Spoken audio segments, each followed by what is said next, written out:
Hello good morning students. स्वागत है आप सभी का अपनी अकाउंटिंग क्लासेज में, जो कि आज हम अपना नया चैप्टर स्टार्ट कर रहे हैं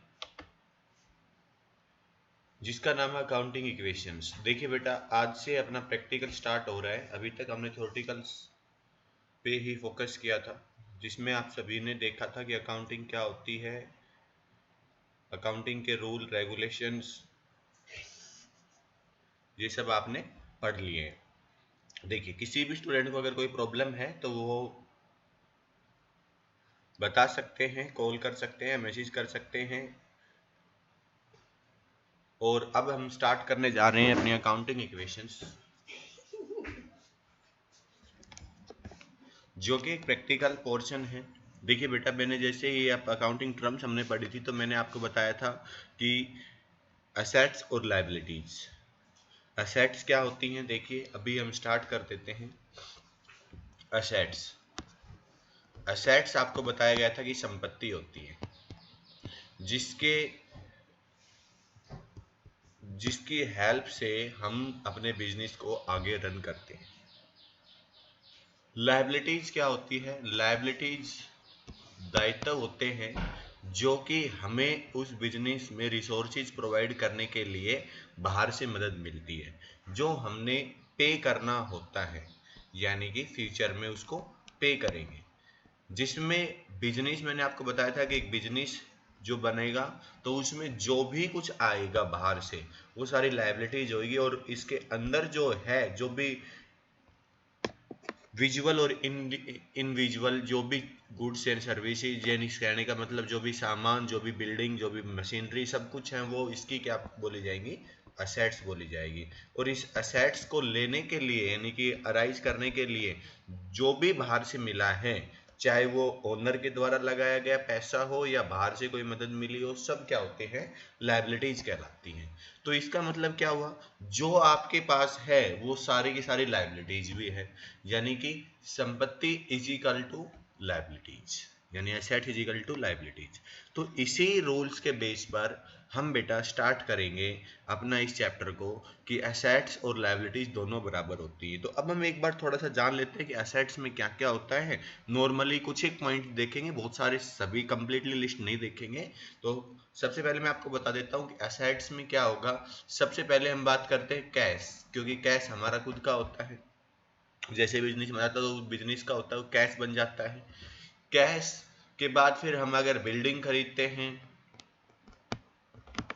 तो बिल्डिंग हो गई। फिर हम सामान खरीदेंगे जिसको हम स्टॉक बोलेंगे। फर्नीचर वगैरह हो जाएगा, फर्नीचर। इसके अलावा हम बात करते हैं कि अगर हमने सामान को खरीदा है, बेचा है, उधार में बेच दिया तो हमारे पास डेटर्स मिलेंगे। अभी मैं बताऊंगा आपको सब डिटेल में दोबारा से, इन सभी को डेटर्स हो जाएंगे। अगर वो जानकार नहीं है तो वो हमें एक बिल लिख के देगा तो बी आर बन जाएगा। इसके अलावा हम और भी बात करें तो और भी छोटे मोटे कुछ एक्सपेंसेस, यानी प्रीपेड एक्सपेंसेस, अगर हम कह रहे हैं कि भाई पहले हमने पे कर दी तो वो हमें फ्यूचर में हमें लाभ पहुंचाएगी, तो वो एक हमारे लिए एसेट्स का काम करेगी। तो इस टाइप से हम क्या करेंगे कि कुछ हमारी एसेट्स बनेंगी और लायबिलिटीज क्या बनेगी। लायबिलिटीज सबसे पहले तो हमारे पास कैपिटल आ जाएगी बेटा। कैपिटल, कैपिटल किसकी होती है? जो कि ओनर बिजनेस को चलाने के लिए अपने पास से पैसा बिजनेस में लगाता है, उसको कैपिटल बोलते हैं। कैपिटल हो गई। उसके अलावा हम अगर बाहर से कोई लोन लेते हैं तो वो लोन हो जाएगा। अगर उसके अलावा हम उधार में सामान खरीदते हैं तो जिसको हम क्रेडिटर्स बोलते हैं, वो भी लायबिलिटीज कहलाएगी। और अगर अनजान से खरीदते हैं तो हम बिल्स पे करेंगे तो बिल्स पेबल हो जाएगा, लायबिलिटीज। इसके अलावा और भी कुछ, जैसे कि हमने कोई एक्सपेंसेस हो गई है वो पे नहीं करी है तो आउटस्टैंडिंग एक्सपेंसेस, ये सब क्या रहेंगे बेटा? आपके लिए लायबिलिटीज रहेंगी। तो ये सारे के सारे पॉइंट्स हम इस चैप्टर में पढ़ेंगे। कैसे करेंगे? तो न्यूमेरिकल्स, एक एग्जाम्पल लेता हूं मैं। उस एग्जाम्पल यानी कि जो आपकी एक बुक का पहला जो एक्सरसाइज का क्वेश्चन है, इलस्ट्रेशन आपके पास है, इलस्ट्रेशन या एक्सरसाइज एक देख सकते हो। मेरे पास एक्सरसाइज थी, तो मैंने एक्सरसाइज के क्वेश्चंस डाले हैं, जो कि मैं आपको एक क्वेश्चंस करवाने की कोशिश करता हूं। सभी को बहुत ध्यान से देखना है, सभी को समझ आएगा, ऐसी कोई प्रॉब्लम नहीं आएगी कि प्रॉब्लम रहेगी। फिर भी अगर किसी को कोई पॉइंट नहीं समझ आता है, क्लियर नहीं हो पाता है, तो वो मुझे कॉल करेंगे। देखिए बेटा, यहाँ पर दिया गया है कि prepare accounting equations from the following, कि हम इन्होंने कुछ पॉइंट दे दिए गए, तो अकाउंटिंग इक्वेशन बनाना है। तो अकाउंटिंग इक्वेशंस का एक फॉर्मेट होता है बेटा, जो कि आपकी नोटबुक है, आप उस नोटबुक को क्या कर लोगे, तिरछा कर लोगे, यानी कि टेढ़ा कर लोगे पूरा। जो जो साइड, जैसे जो आपका ओरिजेंटल होता है उसको वर्टिकल कर लोगे, और बड़ा वाला जो पोर्शन है, जैसे मैंने अभी ये सीट है, जैसे यहाँ पर कि ये तो क्या है, कम है और ये ज़्यादा है, तो इसी टाइप से आप क्या करोगे, अपनी नोटबुक को करोगे, और इसमें ऐसे ही एक क्या बन जाएगी, एक कॉलम बन जाएगा, जिसको आप बीचों बीच, एक बीच से नहीं, यानी कि एक साइड थोड़ा सा कम और एक साइड ज़्यादा, ये आप पोर्शन बना लोगे। ठीक है बेटा, यहाँ पर ये लाइबिलिटी साइड डाल लोगे, ऐसे बनाओगे, ये लाइबिलिटीज हो गई आपके पास, और ये एसेट्स हो जाएगी। ठीक है, यहाँ पर लाइबिलिटीज में सबसे पहले आप डालोगे कैपिटल प्लस रखोगे, क्योंकि कैपिटल के साथ साथ मैंने अभी अभी बताया, देखिए क्या क्या था, देखिए capital, loans, creditors, BP, outstanding expenses, तो मैं यहाँ पर क्या बना रहा हूँ, क्रेडिटर्स प्लस आउटस्टैंडिंग एक्सपेंसेस। ठीक है बेटा, ये रहेगी, और यहाँ पर हमारे पास अलग से आप बना सकते हो कि ट्रांजेक्शन नंबर, और ट्रांजेक्शन का नाम भी लिख सकते हो कि ट्रांजेक्शन ये हुई। ठीक है, तो जो कि हमारे पास यहाँ पर स्पेस कम है, इसलिए मैं ये आपको बता रहा हूँ कि जो भी ट्रांजेक्शन्स होगी वो यहाँ पर डाल देंगे, जैसे कि कैश रिसीव्ड बाय कैपिटल। तो देखिए यहाँ पर हम सबसे पहले क्या करेंगे, कैश, स्टॉक, डेटर्स, फर्नीचर, या कुछ और जो भी आता है, तो उसी हिसाब से हम करेंगे। देखिए अब हमारे पास क्या है, क्वेश्चन दिया गया है, क्वेश्चन दिया गया है कि Sandeep started business with cash rupees 1 lakh. अब ध्यान से समझना बेटा, संदीप ने बिजनेस स्टार्ट किया है, तो संदीप क्या कर रहा है, बिजनेस स्टार्ट कर रहा है, तो बिजनेस स्टार्ट कर रहा है, तो इसने 1 लाख रुपए क्या लगाया, कैपिटल का लगाया है, यानी कैपिटल लेके आया, वो तो क्या बन गई, लाइबिलिटीज बन गई बिजनेस की। ठीक है बेटा, जैसे वो पैसा लेकर आया, तो वो पैसा क्या बन गया, बिजनेस के लिए एसेट्स बन गया, तो यहाँ पर भी हम 1 लाख रुपए डालेंगे, तो ये क्या हो गई, दोनों साइड हमेशा हर ट्रांजेक्शन में बेटा बराबर होंगी, लाइबिलिटीज की भी एसेट्स भी।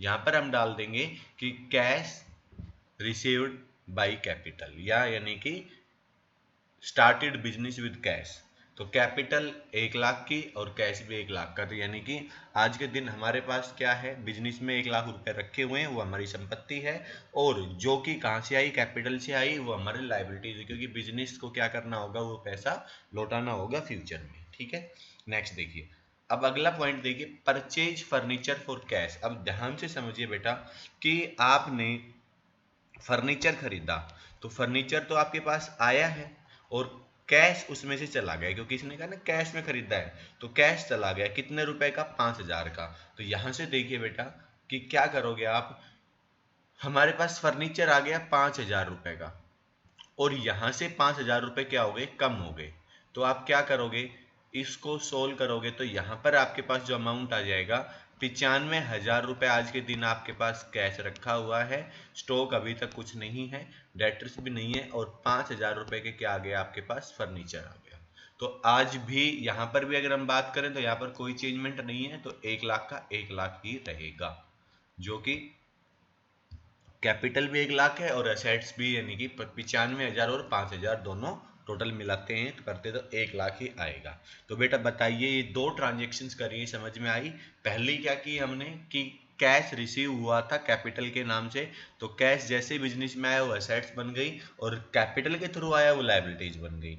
लेकिन अब हमने क्या कहा है कि भाई इन 1 लाख में से 5,000 रुपए की हमने क्या खरीद ली, फर्नीचर खरीद लिया, तो फर्नीचर संपत्ति होती है, तो यहाँ से 5,000 कम हो जाएंगे, और यहाँ पर क्या हो जाएगा बेटा, 5,000 का फर्नीचर आप दिखाओगे।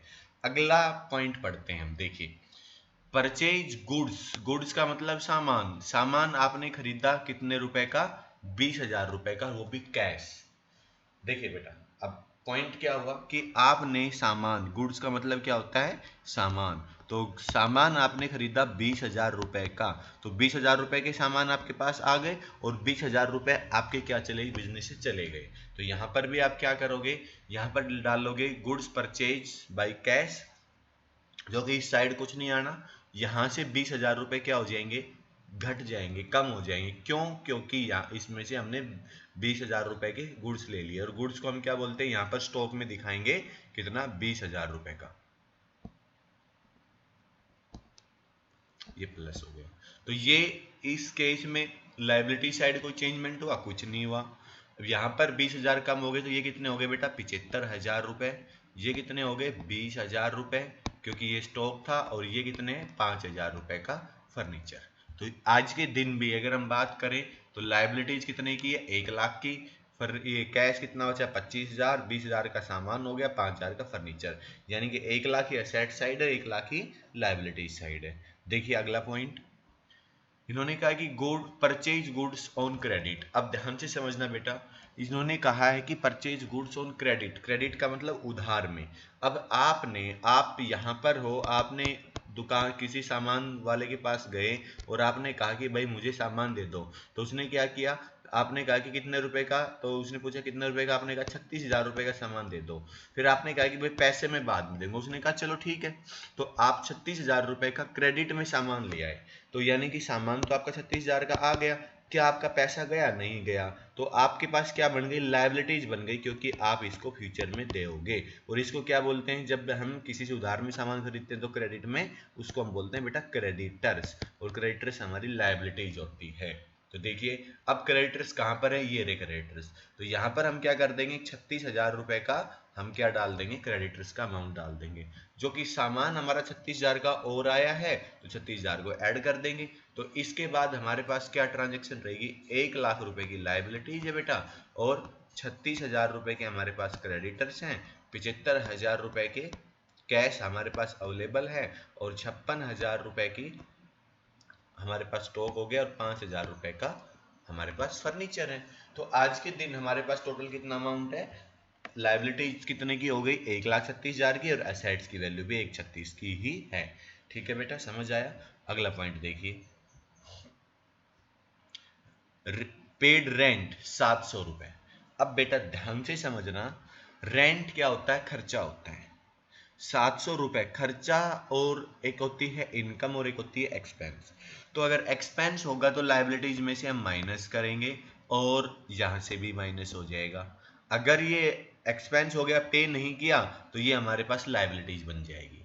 ठीक है, तो यानी कि यहाँ पर ऐड होगा, यहाँ पर क्या होगा, यहाँ पर ये माइनस होगा, क्योंकि एक्सपेंसेस जा रही है, तो एक्सपेंसेस से कैपिटल कम होती है, उधर से कैश कम होता है। अगर कैश नहीं गया, यानी कि आपने एक्सपेंसेस तो हो गई लेकिन पे नहीं करी, तो यहाँ पर आउटस्टैंडिंग एक्सपेंसेस में वो वर्ड यूज हो जाएगा, यहाँ पर ऐड आ जाएगा, यहाँ पर माइनस हो जाएगा, कहाँ पर, यहाँ पर। ठीक है, तो यहाँ जो कि हमने कैश में एक्सपेंसेस किया है, तो इधर से भी कैश गया और उधर से हमारी लाइबिलिटी यानी कैपिटल में से कम हो जाएगी। तो ये तो हो गया हमारे पास 99,300 रुपए, यहाँ पर 36,000 रुपए, और यहाँ पर 74,300 रुपए आपके पास कैश अवेलेबल है। 56,000 रुपए ये है, और 5,000 रुपए फर्नीचर आपके पास। ठीक है बेटा, यहाँ तक बताइए समझ में आया, नहीं आया, क्लियर है सभी को। नेक्स्ट देखिए, लास्ट पॉइंट है, goods costing 40,000 sold A profit of 20% of for cash. अब देखिए बेटा,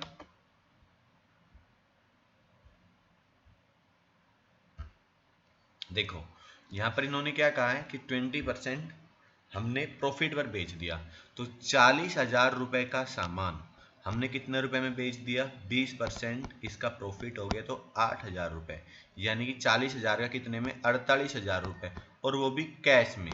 तो हमें कैश कितना मिलेगा, हमने सामान तो बेचा कितने का, 40,000 का, रुपए कितने मिले, 48,000 के, तो 8,000 का सिंपल क्या है, प्रॉफिट है। मैं अभी अभी आपको बता के गया हूं कि प्रॉफिट होता है तो कहां पर आएगा, 8,000 रुपए यहाँ पर आपके पास प्रॉफिट आ जाएगा।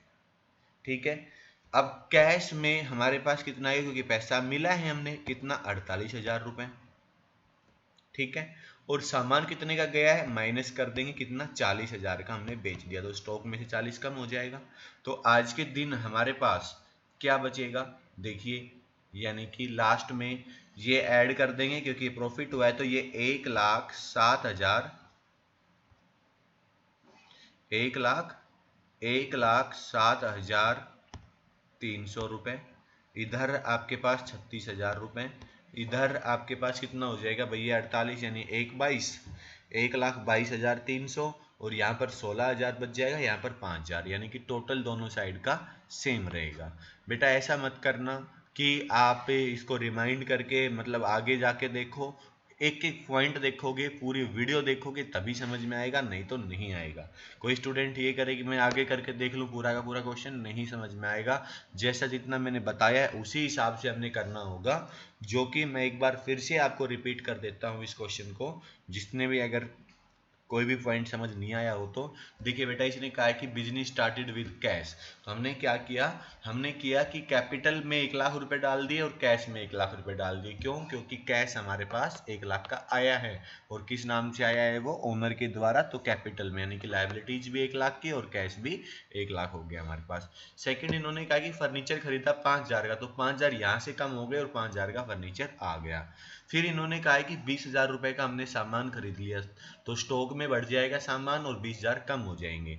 फिर उसके बाद कहा गया 36,000 रुपए का हमने उधार में सामान खरीदा, तो उधार में खरीदा तो सामान तो 36,000 का आ गया, लेकिन वो क्या बन गई, उधार की लायबिलिटीज, क्योंकि बाद में हमने पे करना होगा। फिर उसके बाद 700 रुपए का एक रेंट पे किया गया, तो कैश में दिया गया तो 700 यहाँ से कम हो जाएंगे, और एक्सपेंसिज है तो यहाँ पर आपकी माइनस हो जाएगी।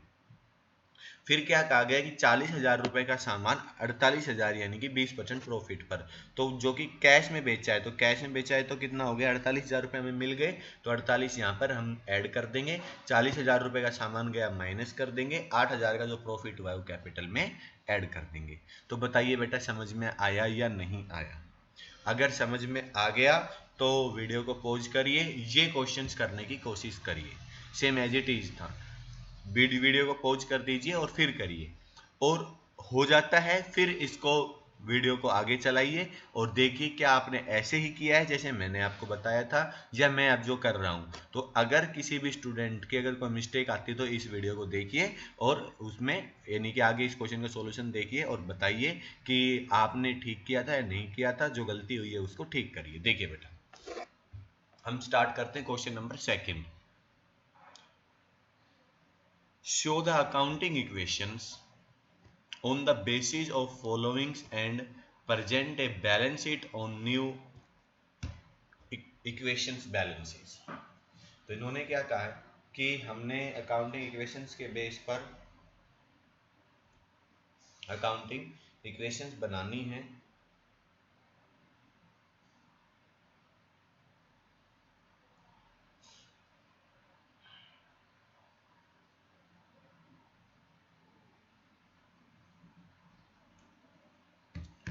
तो देखिए बेटा सबसे पहला पॉइंट देखा है कि Manu started business with cash, कितने रुपए 50,000 रुपए लगाकर वो अपने बिजनेस को क्या कर रहा है, स्टार्ट कर रहा है। तो उन्होंने बिजनेस स्टार्ट कर दिया 50,000 रुपए लगा के, तो 50,000 रुपए लगाया है, जैसे कि हमने अभी भी देखा कि 50,000 रुपए कैपिटल में भी आएंगे और कैश में भी आएंगे। फिर उसके बाद बोट बिजनेस फर्नीचर फॉर 500 रुपए का फर्नीचर खरीदा।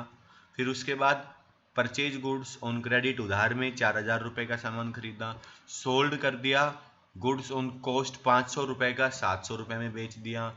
रेंट रिसीव्ड हुआ है, इनकम हुई 200 रुपए की। परचेज गुड्स फॉर कैश, आपने सामान खरीदा 1,000 रुपए का। विड्रॉ फॉर पर्सनल यूज, आपने पर्सनल यूज के लिए सामान निकाल लिया यानी कि अपने घर के लिए 700 रुपए का, ठीक है, यानी पैसा निकाल लिया। पेड फॉर क्रेडिटर्स, जो कि आपने क्रेडिटर्स को 400 रुपये पे कर दिए, जिसमें आपने उधार में सामान खरीदा था उनको 400 रुपये पे करे हैं। पेड फॉर सैलरी, सैलरी पे कर दी। तो बेटा सिंपल सा था। देखिए अब हम इसको स्टार्ट करते हैं अपनी अकाउंटिंग इक्वेशंस के बेस पर। तो परफॉर्मा बना लोगे आप, ये इस साइड लायबिलिटीज पहले यहाँ पर हम नंबर डाल लेंगे, ठीक है, ये सीरियल नंबर हो जाएगा। यहाँ पर आपके पास लायबिलिटीज हो जाएंगी, यहाँ पर आपके पास असेट्स आ जाएंगे। तो यहाँ पर मैं डाल रहा हूँ कैपिटल, यहाँ हो जाएगा क्रेडिटर्स, यहाँ आपके पास आउटस्टैंडिंग एक्सपेंसेस या कोई अदर आती है तो अदर डाल देंगे। यहाँ कैश, फर्नीचर, स्टॉक, डेटर्स और कुछ आगे आएगा वो आगे डाल देंगे। देखिए तो सबसे पहले हम बात करते हैं, पहली ट्रांजेक्शन दी हुई है कि मनु ने स्टार्टेड बिजनेस किया कितने 50,000 रुपए लगाकर, तो 50,000 रुपए का कैश हमारे पास आ चुका है। 50,000 रुपए की क्या बन चुकी है, लायबिलिटीज बन चुकी है, ठीक है। उसके बाद इसने क्या कहा है कि बोट फर्नीचर फॉर 500 रुपए, तो 500 रुपए का आपने क्या खरीदा, फर्नीचर, तो 500 रुपए इसमें से क्या हो जाएंगे, कम हो जाएंगे, और यहाँ पर फर्नीचर में वो ऐड हो जाएंगे 500 रुपए। तो इस इक्वेशंस के बेस पर पहले के केस में भी आपके पास क्या था 50,000, दूसरे के केस में भी क्या है, इधर से 500 कम हुए तो इधर भी 500 बढ़ गए, तो 50 के 50,000 ही दोनों साइड। तीसरी ट्रांजेक्शन क्या कह रहा है बेटा, देखिए कि परचेज गुड्स ऑन क्रेडिट 4,000 रुपए का, तो सिंपल सी बात है आपने सामान खरीदा कितने का, तो यहाँ पर मैं डाल देता हूँ इसका टोटल 50,000, यहाँ पर हो गया आपके पास 49,500, यहाँ पर 500, और इस केस में बोल रहा है कि आपने 4,000 रुपए का सामान खरीदा, तो खरीदा तो क्या हो गया 4,000 आ गया। क्या वो कैश में खरीदा, अगर कैश में खरीदते तो यहाँ से माइनस करते, लेकिन अब वो उधार में खरीदा है तो क्या आ जाएगा, क्रेडिटर्स आ जाएंगे कितने के, 4,000 रुपए के, तो 4,000 रुपए के आपके पास क्रेडिटर्स बन गए क्योंकि आपने उधार में खरीदा है। तो यहाँ पर आपकी ट्रांजेक्शन नंबर 3 यहाँ डाल दोगे, गुड्स परचेज ऑन क्रेडिट 4,000। तो आज के दिन इस ट्रांजेक्शन के बाद 50,000 प्लस 4,000, यहाँ पर हो जाएगा 49,500, यहाँ पर 500 और यहाँ पर 4,000। तो ये क्या है बेटा आपके पास, ये आपके आज के दिन का बैलेंस शीट है। तो यही आपके पास 50,400 लायबिलिटीज है और 50,400 ही असेट्स है, ठीक है। नेक्स्ट देखिए, नेक्स्ट इन्होंने कहा है कि sold goods on cost, cash में सामान कर दिया 500 रुपए का 700 में, तो भाई सिंपल सी बात है कि स्टॉक में से तो कितना कम हो गया 500 रुपए, कैश में कितना आ गया 700 रुपए, यहाँ माइनस हो जाएगा ये प्लस हो जाएगा। अब 200 रुपए का क्या हुआ है, प्रॉफिट हुआ है, तो प्रॉफिट कहाँ ऐड करोगे, कैपिटल में, तो यहाँ पर ये ट्रांजेक्शन होगी इस पॉइंट की, तो यहाँ पर आपके पास आ जाएगा 50,200 की तो कैपिटल होगी, 4,000 क्रेडिटर्स हो गए, और यहाँ पर 700 करोगे तो 50,200 रुपए आपके पास क्या हो गया कैश, 500 रुपए का फर्नीचर, और यहाँ से 500 कम कर दोगे 3,500 रुपए की स्टॉक बच गया आपका, ठीक है बेटा, समझ आया। अगला पॉइंट देखिए, रेंट रिसीव्ड 200 रुपए, रेंट रिसीव्ड हुआ है, मिला है आपको, तो इनकम है, तो 200 रुपए मिला है, 200 रुपए कैश में डाल देंगे, और जो कि इनकम हुई है तो यहाँ पर भी 200 रुपए ऐड हो जाएंगे। प्रॉफिट इनकम होती है तो लायबिलिटीज यानी कि कैपिटल में ऐड होती है। तो कितना अमाउंट हो गया यहाँ पर, तो 50,400, ये 4,000 ही हैं आपके, ये हो गया आपके पास 50,400, और यहाँ पर आपके पास कितने 500 और ये 3,500 स्टॉक, ठीक है बेटा। नेक्स्ट देखिए, नेक्स्ट कहा गया है कि purchase goods for cash, cash में आपने सामान खरीदा 1,000 रुपए का, तो यानी कि 1,000 रुपए आपके पास किस में बढ़ जाएंगे, आपके स्टॉक में बढ़ जाएंगे, और यहाँ से 1,000 रुपए क्या हो जाएंगे, कम हो जाएंगे। तो आज के दिन अगर हम बात करें तो कितना आ जाएगा हमारे पास, ये अमाउंट सेम रहेगा, यहाँ पर 49,400, और ये 500 के 500 ही रहेंगे, और ये आ जाएंगे 4,500 रुपए, ये स्टॉक का, ठीक है। नेक्स्ट देखते हैं, विड्रॉ फॉर पर्सनल यूज, 700 रुपए उसने निकाल लिए, तो 700 निकालेंगे तो यहाँ से 700 कम हो जाएंगे, और यहाँ से भी बेटा कैपिटल में से भी 700 रुपए कम हो जाएंगे आपके, तो यहाँ से टोटल कर दोगे तो ये 700 कम करोगे तो आपके पास जो कि 49,400 था तो 48,700 बच जाएंगे अब यहाँ पर, और यहाँ पर आपके पास 49 जो कि कितने आ जाएंगे 700 रुपए, और ये एज इट इज के एज इट इज रहेंगे। 4,000 यहाँ पर आपके पास 500 और 4500 रुपये। अगली ट्रांजेक्शन देखिए, अगली ट्रांजेक्शन पेड टू क्रेडिटर्स, तो क्रेडिटर्स को पे कर दिया बेटा। तो क्रेडिटर्स को कितने रुपए पे करें, देखिए क्रेडिटर्स को पे किया है आपने 400 रुपये, तो 400 रुपये यहाँ से तो क्या हो जाएगा, 400 रुपये कम हो जाएंगे और यहाँ पर भी 400 रुपये कम हो जाएंगे, क्योंकि 400 पे कर दिया आपने, पैसा चला गया। नेक्स्ट देखिए, लास्ट है आपके पास पेड फॉर सैलरी 200, तो सेम 200 रुपये यहाँ से, क्योंकि एक्सपेंसेस और 200 रुपये यहाँ से आप माइनस कर दोगे, तो हर केस में आपके पास इक्वल अमाउंट बचेगा, जो कि लायबिलिटी साइड और असेट साइड। तो आई थिंक आप सभी को समझ आ गया होगा क्वेश्चन ये पॉइंट। तो आपने जो कि ये क्वेश्चन नंबर सेकंड का बी पार्ट जो कि आप मुझे करके दिखाओगे, और देख लीजिए इसको, इसकी स्क्रीनशॉट ले लीजिए, और उसके अलावा क्वेश्चन नंबर 3 भी आप करने की कोशिश करोगे। अगर नहीं होता है तो मैं करवाऊंगा, मुझे आप मैसेज करोगे कि सर नहीं हुआ, दूसरे और तीसरे में जो प्रॉब्लम आ रही है ये मुझे चेक करवाओगे, फोटो खींच के भेजोगे मेरे पास इन दोनों क्वेश्चंस की। ये आपका होमवर्क है, और आज के लिए है इतना ही, फिर हम आगे स्टार्ट करेंगे अगली वीडियो में। ठीक है बेटा, thank you for watching this video.